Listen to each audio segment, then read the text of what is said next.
Hey everybody, Patton here, welcome back. So after months and months of not hearing anything, we finally have some new information on the Mega Drive Mini, or the Genesis Mini. For those unaware, Sega announced that they would be making their own mini console, the Mega Drive Mini, I think back in April of last year. So almost a year ago they announced this. And I believe their plan was to actually release their system in the holiday season last year of 2018. And then the news came out that Sony was making their own mini system. So I think one of the reasons they didn't release theirs was they weren't looking for a mini console competition, which I think was a really good idea. Unfortunately, last year would have been great because it would have coincided with the 30-year anniversary of the Mega Drive. But again, really smart move by Sega. We all know how the release of the PlayStation Classic turned out. So like I mentioned, not much has been said about this console at all, except that they're going to be making one. The one bit of news we did have before now is originally Sega had planned to work with AtGames on releasing their system. And then a few months later they came out and said that AtGames will not be making this console. So once again, that is another great idea. We all know how AtGames is and how they've been doing their business making these very not top of the line systems. But with the recent things going on between them and their other releases, this was a really good move by Sega. So recently, Sega tweeted that they are looking for fan feedback on which games to include on their console. Hold on one second, let's just...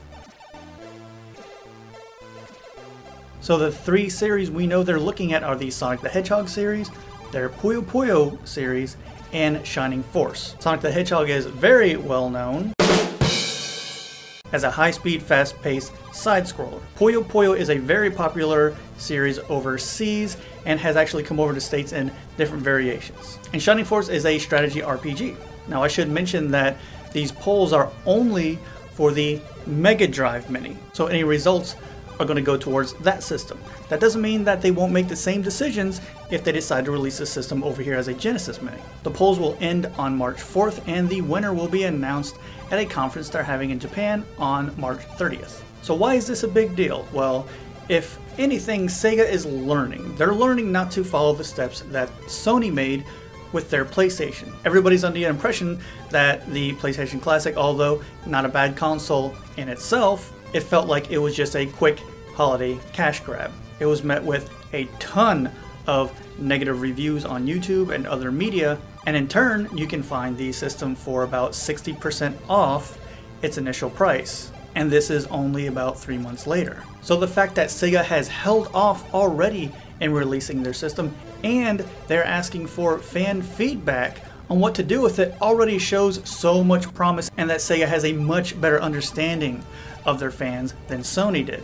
I personally didn't grow up with a Genesis. I had one much later in life. One of my friends did though, and I used to go to his house all the time, and I did end up liking a lot of games that he had. So I'm really excited to see what Sega is going to be doing with their system. The approach of stepping back and taking a look at the big picture I think is great, and I know it's early, but already I like the signs I'm seeing, and I think they're going to do a really good job with this. If I find anything else out, I will be sure to let you guys know, so keep coming back for more news on the Sega Mini. Thank you guys so much for watching, and I will see you next time.